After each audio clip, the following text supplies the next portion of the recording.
A primavera está a chegar e com ela novos ritmos de leitura. Leia artigos de opinião e receba acesso antecipado a todos os episódios de Podcast Plus.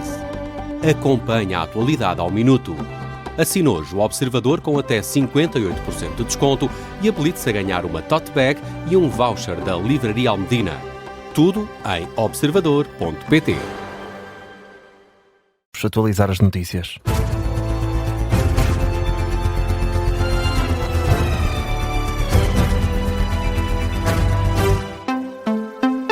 Edição das 11 com o Miguel Cordeiro. Marcelo Rebelo de Sousa descreve Nuno Moraes Sarmento como um militante de todas as horas pela democracia e pela liberdade. O antigo ministro do PSD morreu esta madrugada aos 65 anos. Era advogado, foi ministro da presidência nos governos de Durão Barroso e Pedro Santana Lopes. Morreu hoje Nuno Moraes Sarmento. Uma nota publicada há instantes no site da presidência, Marcelo Rebelo de Sousa recorda um político muito inteligente e brilhante. O chefe de Estado fala num militante de todas as horas pela democracia e pela liberdade. Rui Casanova, recordamos esse percurso político de Nuno Moraes Sarmento.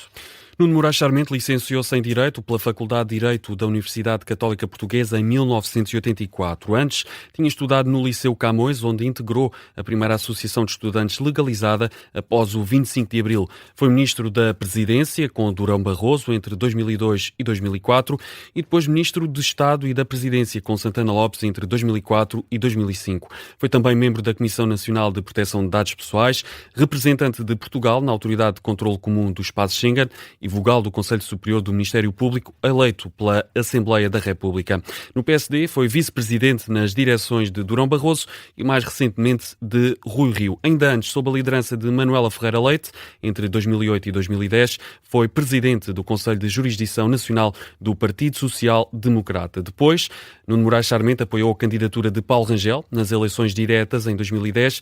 Mais recentemente foi apoiante de Luís Marques Mendes nas presidenciais deste ano. Em 2023 foi agraciado com o grau de Grande Oficial da Ordem do Infante Dom Henrique e mais recentemente, em 2024, tinha assumido o cargo de presidente da FLAD, Fundação Luso-Americana, onde esteve cerca de ano e meio. Demitiu-se no início deste ano por motivos pessoais e de saúde e foi substituído por Durão Barroso. Nuno Moraes Sarmento nasceu em Lisboa a 31 de janeiro de 1965, tinha completado recentemente 65 anos, morreu esta madrugada. Teve nos últimos anos um cancro no pâncreas, obrigou a prolongadas hospitalizações e várias cirurgias, uma luta contra o cancro que durou vários anos. Nuno Moraes Sarmento morreu esta madrugada aos 65 anos. E vamos a mais reações. O secretário-geral e líder parlamentar do PSD, Hugo Soares, afirma que Nuno Moraes Sarmento deixa um legado de compromisso e serviço público. Numa nota enviada à agência Lusa, o Hugo Soares afirma que o país fica mais pobre e o PSD perde um distintíssimo militante. O secretário-geral, líder parlamentar do PSD, destaca a determinação e uma atitude de diálogo e de construtor de pontes. Já Duarte Pacheco, antigo deputado do PSD, também lamenta a morte de Moraes Sarmento. E afirma que a capacidade de superação do antigo ministro é um exemplo de vida. Todos nós podemos ter ao longo da nossa vida momentos mais difíceis, menos felizes. Agora, uma coisa é querer esconder e fingir que isso não aconteceu e temos que assumir o que fizemos de bem e às vezes o que fizemos menos bem, mas simultaneamente isso até nos pode dar mais força para superar dessa fase, querer mostrar e até servir de exemplo a outros que podemos um dia cair numa valeta, mas temos que nos levantar e ir em frente e ter forças para o fazer. E ele fez. Eu acho que é um exemplo de vida. É um exemplo de vida que há obstáculos, aparecem-nos, superamos e vamos mostrar até ao mundo que conseguimos vencer. Duarte Pacheco também a sinalizar a capacidade de Nuno Moraes Sarmento de ter recuperado de um passado de toxicodependência durante a juventude e ter seguido depois uma carreira longa na política portuguesa. Duarte Pacheco esteve esta manhã na Rádio Observador a recordar Nuno Moraes Sarmento. O antigo ministro do PSD morreu esta madrugada com 65 anos. Estão a decorrer esta manhã também as cerimónias fúnebres de António Lobo Antunes. Começaram há cerca de uma hora, Miguel, no Mosteiro dos Jerónimos, em Lisboa. Com a celebração de uma missa de corpo presente, o funeral segue depois para o cemitério do Benfica, em Lisboa. A repórter Beatriz Félix está no Mosteiro dos Jerónimos, onde acontece essa cerimónia de corpo presente. Beatriz, há várias figuras políticas presentes nestas cerimónias. Precisamente, esperam-se a chegada de algumas, nomeadamente do Presidente da Câmara de Lisboa, Carlos Moedas, também da Ministra da Cultura, Juventude e Desporto, Margarida Balseiro Lopes. Antes disso, tivemos também aqui a presença de Francisco Louçã, antigo líder do Bloco de Esquerda, que entrou para prestar uma última homenagem a António Lobo Antunes e recorda-o como o fundador de uma visão diferente sobre o país, esta uma visão de dor.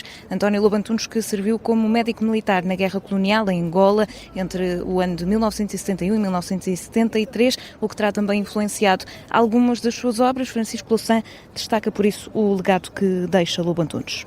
Sendo um escritor notabilíssimo, deixou uma marca que só podemos respeitar, reverenciar e, na verdade, agradecer a grande figura que foi para todos nós, para a nossa memória coletiva e para a forma como Portugal se conhece a si próprio.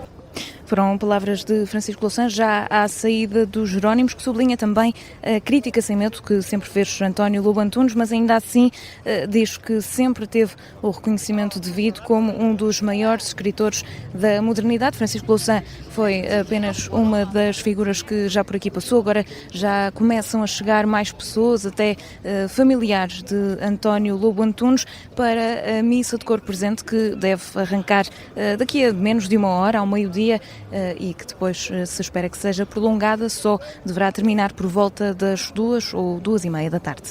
Reportagem da Beatriz Félix a acompanhar as cerimónias fúnebres de António Lobo Antunes, escritor que morreu esta quinta-feira aos 83 anos.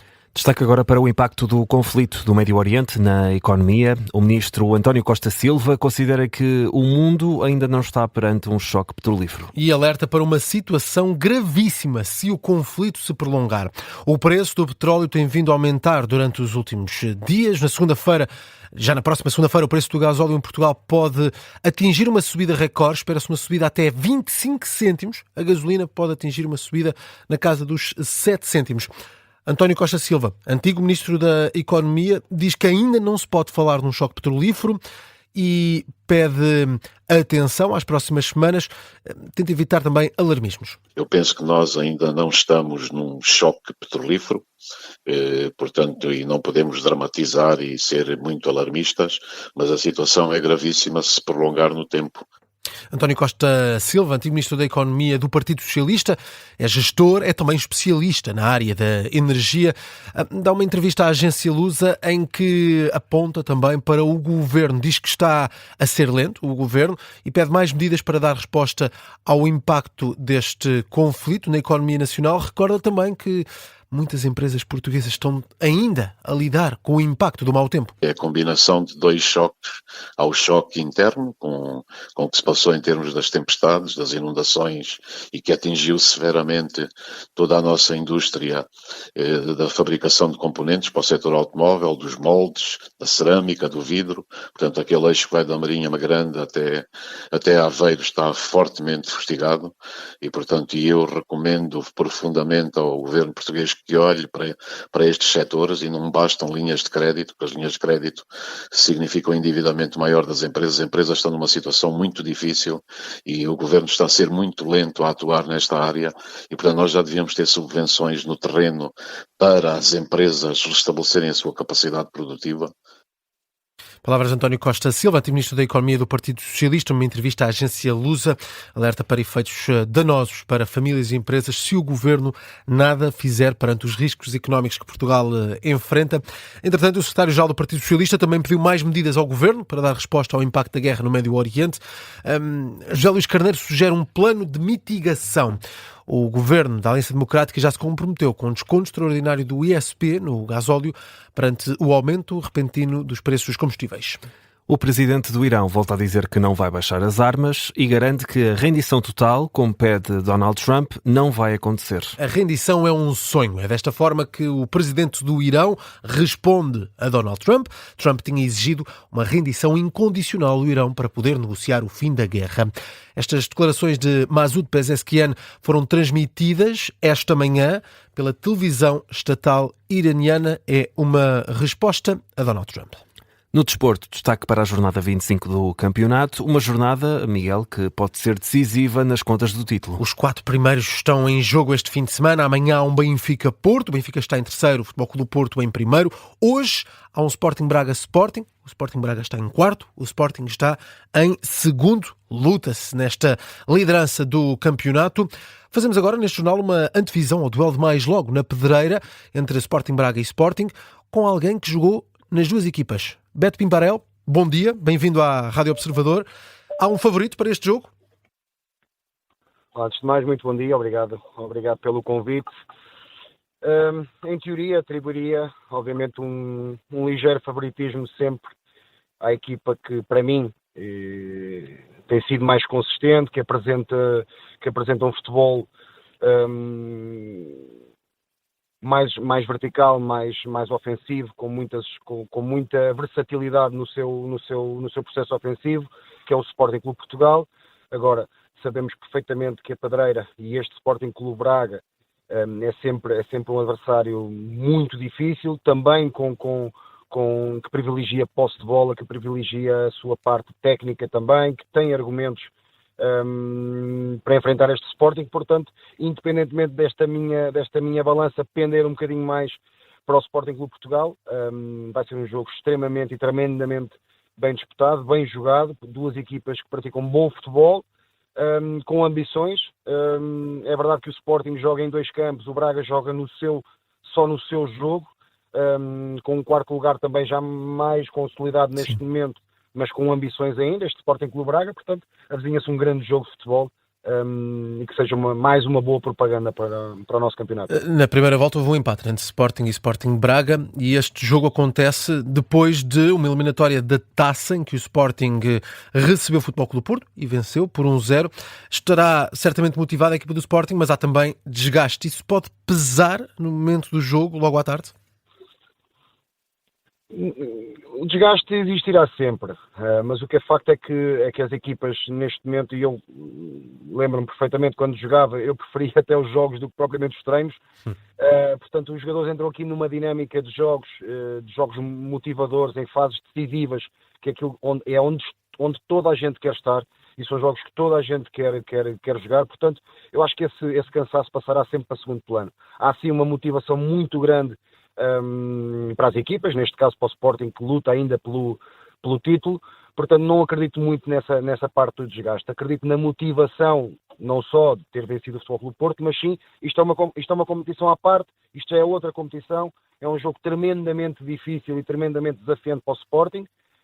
E volto a dizer, o Sporting também joga no seu jogo, no seu campo, o seu jogo, e esperará aquilo que o Futebol Clube Porto e Benfica farão depois no dia a seguir. Beto, para terminar, quer arriscar um resultado?